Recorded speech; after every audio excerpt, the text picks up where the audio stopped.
Good day, class! Before we formally start our class, may I ask everyone to please stand. May I ask Anthony to please lead the prayer? In the name of the Father, and of the Son, and of the Holy Spirit. Amen. Okay, good day once again, class. How are you all doing right now? Okay, that's great. Is everything good? Alright, that's good to hear. Okay, at this moment, let me introduce you to our classroom rules. In this class, we have 5 simple rules. First is we have to be respectful. Treat everyone with kindness and consideration, just like we want to be treated. This includes teachers, classmates, and anyone else who enters our classroom. Second, we have to listen actively. Pay attention to the speaker, whether it's the teacher, a classmate, or someone presenting. Avoid distractions and try to understand what's being said. Third, we have raised hands. If you have a question or something to contribute, raise your hand and wait for your turn to speak. Interrupting is not polite and hinders others' learning. Fourth, we have stay focused. Avoid distractions like phones, games, or talking off topic during class time. Focus on the lesson and make the most of your learning opportunity. And lastly, for the fifth one, be cooperative. Be willing to work with others in groups or projects. Share ideas, listen to others, and contribute your fair share. Now, are the instructions clear, class? Any questions, clarifications about our classroom rules? Okay, none? Well, that's great. Okay, at this moment, let's proceed to our first activity. This activity is called Global Curriculum Relay Challenge. Now for the instructions, please everybody read. Okay, are the instructions clear, class? Okay, that's great. Now may I request everyone to please stand and please move the chairs at the side of the classroom. You have 1 minute and 30 seconds to do this activity. Now, your timer starts now. Alright, time's up. Now, let's check your output, starting with the first group. Okay, so the group 1 you have written here, problem solving, moral lessons, life skills, club participation. Okay, anyone from the group, why do you think that club participation is associated with curriculum from different countries? Okay, thank you. You have also written here, inquiry learning, holistic growth, collaboration. Okay, thank you, group 1. Now for the next group, we have group 2. So group 2 you have written here, high quality, education, critical thinking. Okay, group 2, anyone from the group, why do you think that critical thinking is associated with curriculum from different countries? Okay, thank you. You have also written here hands-on learning, innovation, and programs. Okay, thank you for that, group 2. Now, let's proceed to group 3. So group 3, you have written here inquiry learning, student leadership, core subjects, fundamental skills, core subjects, language learning. Okay, so thank you for that, group 3. Now, next, let's proceed to group 4. Okay, so group 4, you have written here core subjects, self-reliance skills. Okay, group 4, why do you think that self-reliance skills is associated with curriculum from other countries? Okay, thank you. Okay, you have also written here national test, students, leadership, and thinking. Okay, thank you for that, group 4. Now, for the last group, we have group 5. So group 5, you have written here flexible learning, career skills, technology schools, Saturday test, and advanced courses. Okay, so since everyone have written words that can be associated with curriculum from different countries, all groups will receive 10 points. So please give a round of applause, everyone. Okay, now, based on the activity that we have done, what do you think is our topic for today? Anyone? Yes, Amy. Okay, let's see if you're correct. Alright, so our topic for today is all about foreign researches on curriculum development. Now for our learning objectives, at the end of the class discussion, you should be able to identify key features, challenges, and solutions in Singapore, Indonesia, Ecuador, India, and Thailand's curriculum. Create a case scenario that accurately represents a potential curriculum crisis in Singapore, Indonesia, Ecuador, India, and Thailand. And demonstrate research-based knowledge on the different trends and issues on curriculum and curriculum development. Now, at this moment, I will give the floor to Teacher Algie. Thank you, Teacher Dante. Class, are you ready for the next activity? Are you ready? Alright, if you're ready, then let's have our next activity entitled Global Curriculum Gathering 1. And for the instruction, please everybody read. Any clarification about the instruction? Okay, none. And remember, you only have 2 minutes to read and analyze the handout, and also additional 3 minutes to write your finding on a Manila paper. And also, you only have 1 minute and 30 seconds to present your output. And I will present on the screen the rubric for the oral presentation. For the rubrics, accuracy 5 points, presentation 10 points, timeliness 5 points for the total of 20 points. And now, let's have our activity. Time's up. Okay, group 1, present your output. Thank you, group 1. Group 2, present your output. Okay, thank you, group 2. Group 3, present your output. Thank you, group 3. Group 4, present your output on the board. Thank you, group 4. And last group, present your output. Thank you, group 5. Okay, so everyone, please give a round of applause. To synthesize and to give feedback, and I will give the floor to teacher Julian. Thank you, Teacher Arjun. Now, let me present to you the scores of your output based on your performance in presenting your output. For Group 1, you have accuracy of 5 points. For presentation, you have 10 points. And timeliness, 5 points. A total of 20 points. Congratulations! Now, for the Group 2, you have accuracy of 8 points because some of your content have minor errors. For presentation, you have 10 points. For timeliness, you have 5 points, a total of 18 points out of 20. Congratulations! Now, for the Group 3, you have accuracy of 5 points. Presentation of your output, you have 10 points. And timeliness, 5 points, a total of 20 points out of 20. Congratulations! Now, for the Group 4, content accuracy, you have 5 points. For presentation, you have 10 points. However, in your timeliness, you have 3 points because you wasn't able to present your output. So a total of 18 points out of 20. Still, congratulations. Now, for the Group 5, content accuracy, you have 5 points. Presentation, you have 3 points. For timeliness, you have 5 points. A total of 16 out of 20. Congratulations, Group 5. So now, let's evaluate the curriculum from the Singapore. So according to the study of Helen Jose Elms Iquimbo from Singapore, entitled Evaluating Basic Education in Singapore, Trends and Dynamics. So, the curriculum of Singapore emphasizes fostering critical thinking and problem-solving skills through inquiry-based learning, which encourages students to question, analyze, and evaluate information. The curriculum also promotes creativity, collaboration, and communication, which are essential 21st century skills. Another focus of the curriculum also is to integrate technology into the learning process, further enhancing educational outcomes according to Fong et al. 2014. Singaporean curriculum also faces challenges or problems.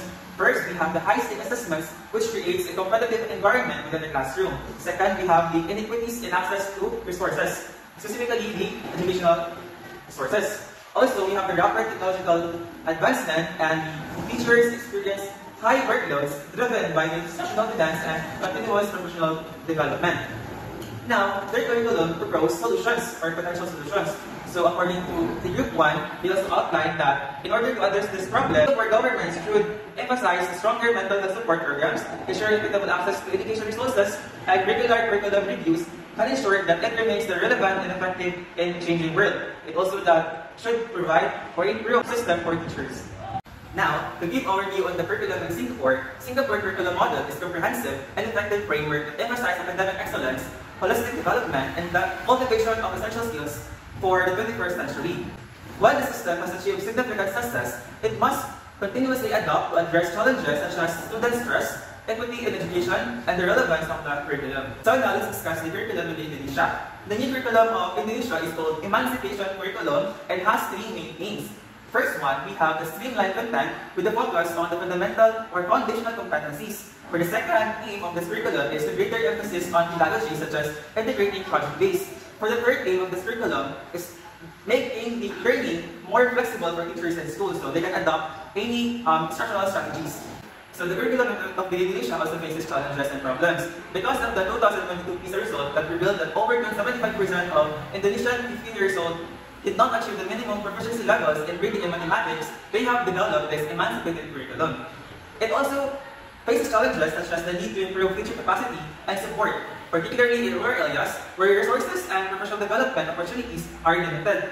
Also, the emerging new era of literacy such as 21st century skills, and it also faces challenges such as ensuring the effective and consistent implementation of new reform across diverse regions.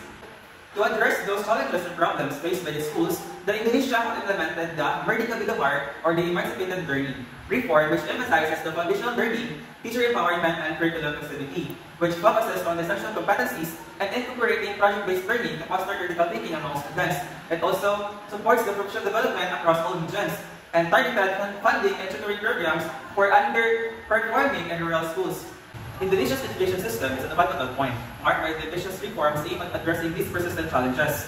The introduction of the Merdeka Belajar initiative, its focus on the curriculum Merdeka, represents a shift towards a curriculum that prioritizes foundational skills, project-based learning, and emphasizing the student-centered education and holistic development. Now let's have Teacher Dre to explain and discuss the other curriculum from other foreign countries. Thank you, Teacher Joe. And now we move to the Ecuador education. So for overview, its structure is based on the basic general education. It is a 10-year program divided into elementary, intermediate, and secondary levels. Other than that is the Unified General Baccalaureate. It prepares students for higher education or vocational paths with a focus on specialized subjects, which emphasize mathematics, science, language, social studies, and physical education. Other than that is the intercultural bilingual education, in which supports indigenous communities and language. So curriculum guided by Tyler's model, emphasizing clear objectives, structured organization, and continuous evaluation. Of course, it challenges its program. So it is lack in standardized curriculum, especially in education instructions. Other than that is the wide English proficiency levels, conflicting teaching. Also, insufficient of the resources and support for indigenous bilingual education programs. With its challenges, it also coincides with the solution. First is the introduction or the introduce of the English education at primary levels, implement differentiated instructions for diverse learning needs, and strengthen indigenous education by increasing bilingual resources and teaching training. Ecuador's education system has progressed but requires reforms to reduce disparities and improve outcomes, in which addressing curriculum gaps, enhancing teacher support, and adapting content to regional and cultural contexts can create a more equitable and inclusive system. And now we move to the India curriculum. So it is called the Social Emotional Learning or SELF. SELF is integrated into India education system to develop emotional, social, and ethical competencies alongside to their academic skills. It focuses on self-awareness, emotional regulation, social awareness, relationship management, and responsible decision-making. With its key initiatives, we have the Manodarpan, which offers a helpline, online resources, and materials for mental health support that started during the COVID-19 outbreak. Other than that is the ISAP. It is a multilingual, accessible self-curriculum for schools and teachers. Other than that is the Levi-Hayes programs incorporates mindfulness and cultural sensitive activities tailored for Indian students. And lastly, it's happiness curriculum. It enhances mindfulness, critical thinking, and emotional intelligence. With its challenges is policies and implementation gaps, which is the limited strategies and inconsistent integration of the academics. Cultural and contextual barriers, that is the difficulty in adapting self to diverse languages and cultural settings. Also, in teacher training deficiencies, lack of formal self-training for educators. Digital divide, that is the unable to access to technology and internet connectivity. Also, one of the most important challenges is the academic pressure that it puts on focus on results often overshadows the value and initiative of self. Coincides with that is the solution that we need to strengthen the policies and institutional supports and develop cultural inclusive self programs, which we invest in teachers training and capacity building. Also, we need to utilize education technology, or what we call the EdTech, that bridges the access of gaps and promote the balance in learning approaches. WITSEL has transformative potential to create an emotional, resilient, and empathic individuals in which we address the challenges and leveraging technologies. India's educational system can prepare students like you for the complex societal demands while fostering core values of the humans. And lastly, for the Thailand's curriculum, in which it focuses on modernizing the educational processes to emphasize critical thinking, creativity, and problem solving, and also the one of the most important 21st century skills, that is the digital literacy, in which the shifting from role learning to a holistic approach that fosters the innovation and adaptability. Also, it comes with the challenges, that is the resistance to change among educators and administrators that is hooked on the traditional learning. Limited resources and infrastructure, especially in rural areas that integrated these technologies that is needed. Also, insufficient teacher professional development that doesn't fill the gaps in digital literacy and STEM education. But with those challenges, we need to propose a potential solution that is to increase the funding and resources for implementation, fostering collaboration between governments and private centers and international organizations that help us to provide an ongoing professional development programs for teachers. Thailand's education reforms aims to enhance global competitiveness by transitioning to a curriculum that prioritizing a critical thinking, creativity, and digital literacy, in which addressing our resistance, resources gaps, and teacher training are key to achieving these goals. And now, to apply these concepts into a practical application, let me have the floor for teacher Isha. Okay, at this moment, to assess what you have learned from our discussion, let's have an activity entitled Global Curriculum Crisis Scenario. Now for the instructions, everyone please read. Alright, now that we are done with the activity, let's wrap things up. And examining global trends in curriculum development, key insights highlight the integration of 21st century skills like critical thinking, creativity, and digital literacy. Countries such as Singapore and Thailand emphasize innovation and adaptability, while India focuses on holistic approaches like social-emotional learning. Challenges persist globally, including resource inequities, implementation gaps, and cultural barriers. However, solutions such as policy reforms, teacher training, and technology integration are paving the way for dynamic, inclusive, and future-ready education systems. Curriculum development remains a continuous, adaptive process to address evolving societal needs and global challenges. So that's it for today. I hope you have learned a lot from our discussion.